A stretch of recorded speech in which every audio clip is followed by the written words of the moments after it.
Hi, Jason Spangler, the SanteeSwapper. If you've been watching my channel for any amount of time, you might have come across some videos that I've done about a guy in Nebraska named Bill Chadek, who is a scouter who has an amazing ability to restore knives, hand axes, all of the sort of tools of scouting.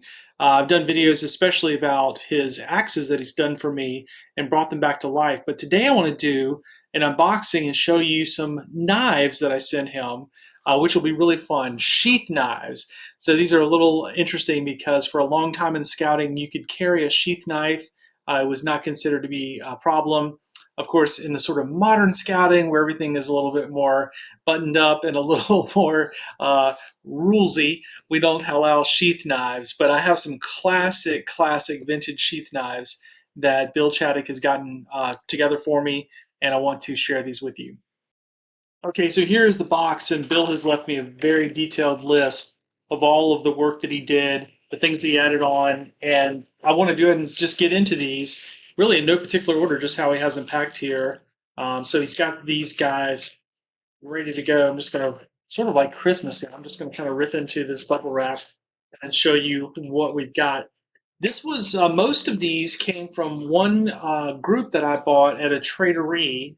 A guy had some beat up sheath knives at a Trade-O-Ree, and I purchased those from him with the goal of sending them to Bill and getting them reconditioned. And then another one came to me from a collection that I bought recently. So this one is maybe one of the most intriguing ones because when this knife came to me originally, it was missing the pommel. This is, of course, called the pommel at the end here. And so you can see on the outside that Bill has made an original sheath for this to go into, including this one has a little Eagle Scout stamp on it.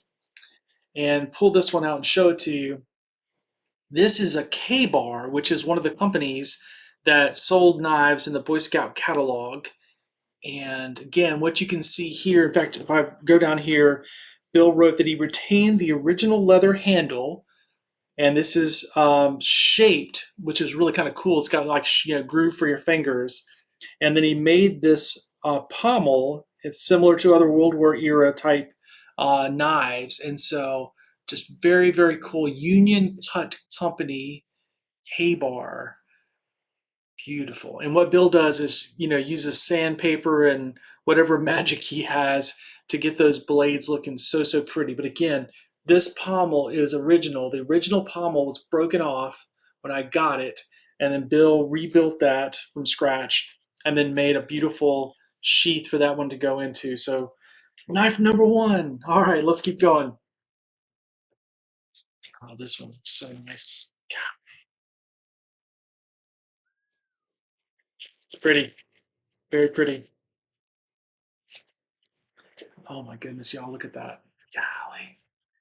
All right, I'm trying to like look back at the notes here so I can kind of keep going back and forth and tell you exactly what happened. So let's pop this one out and pull it out. So you guys would recognize this, except it has been Oh man, look at that. Okay, so if I hold this up, you can see it says Boy Scouts of America, and it does have the original symbol right about there. There's a fleur-de-lis symbol. And so this is a classic. Let's see which one this is.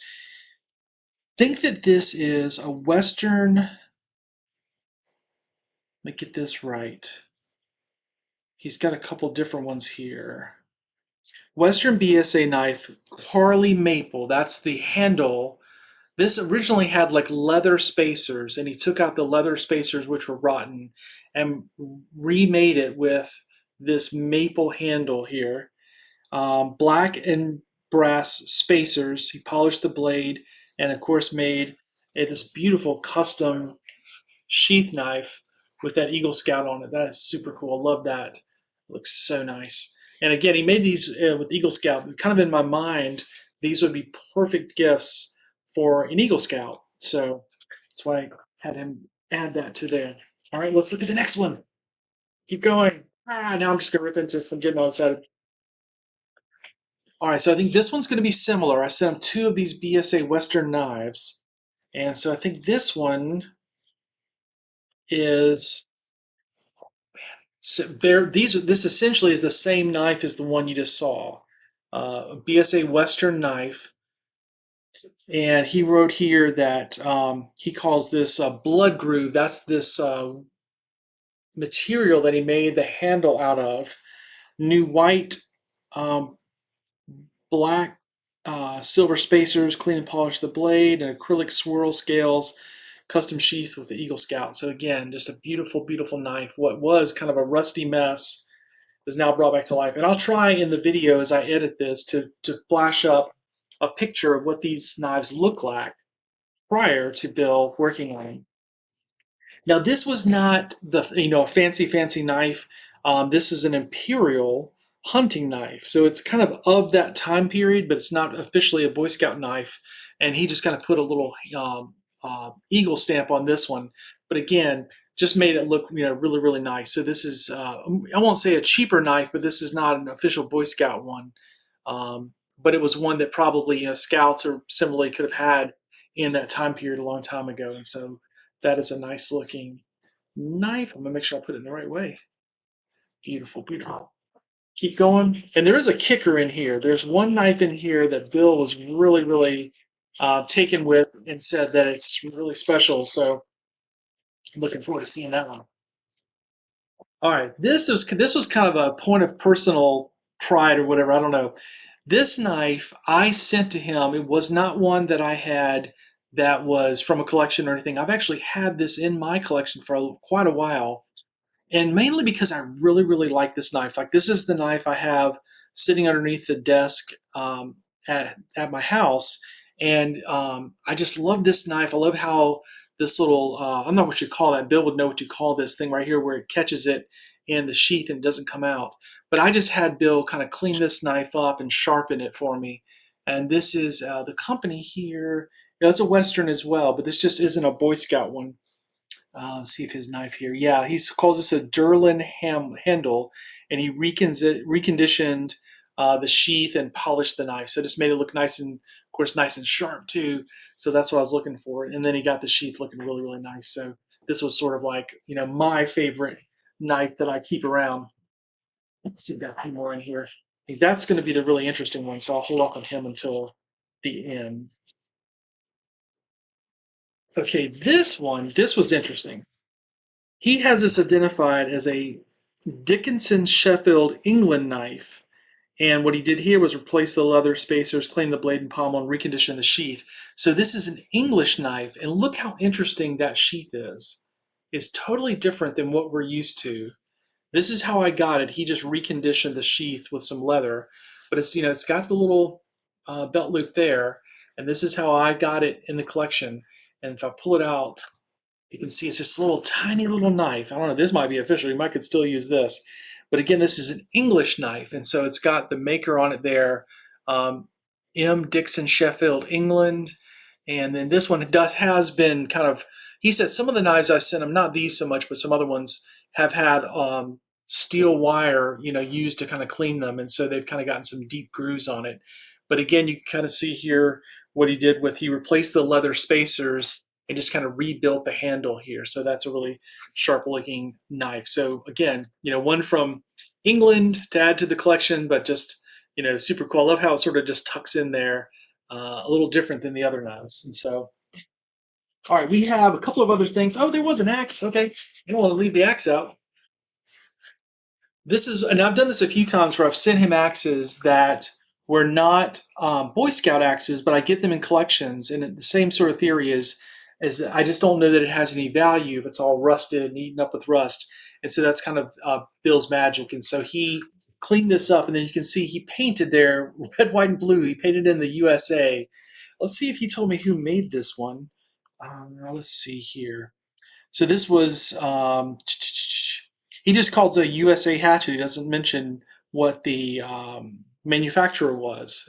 I guess it's not obvious who the manufacturer was, but this one's got some pitting in it. He got that cleaned up pretty good, and you can see there is a little mark on the back there. Oop, I get that right. You can see that there. So then he made this original sheath, and then just put a little eagle stamp on it because it's not officially a Boy Scout one. So I wanted it just to kind of be sort of a generic, one. All right, and then he's also got some other sheaths he had. These are some of the original sheaths that these knives came in, and he cleaned these up in case I want to reuse any of these. but I'm kind of a big fan of his original sheaths, and so that's what I was going for.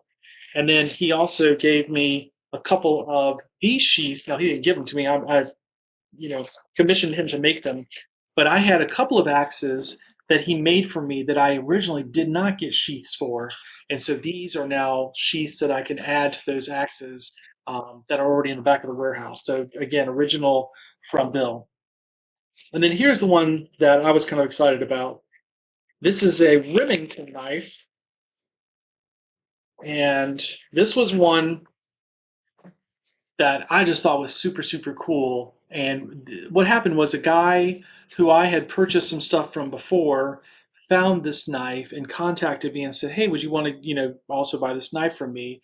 And so I literally had him ship it, not to me, but to Bill in Nebraska, knowing that Bill had already had these other sheath knives and was working on them. And so I got Bill to work on this one. So this is a really cool Remington knife.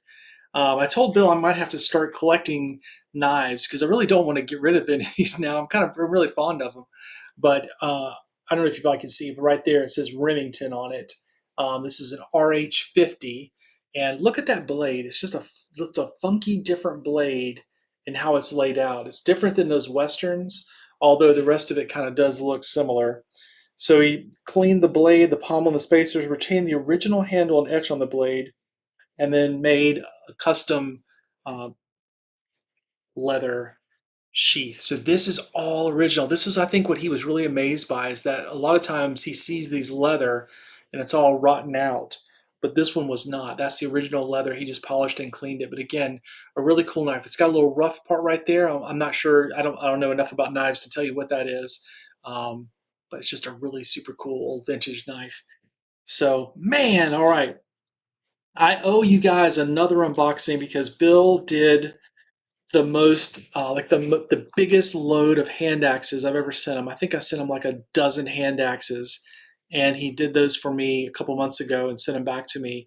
And the unboxing was so epic. It was so many items. I did try to film it, but I want to be able to match up and show you like the before and the after because I think that's really a part of this story is the before and after. And so I got to figure out how can I do that for like a humongous collection. So literally at this time, I think I'm up to I think in my collection, if you will, I've got like 36, maybe 3 dozen hand axes that Bill has cleaned up for me, and I've given a lot of them away. Honestly, I'm not even counting the 36 that I still have.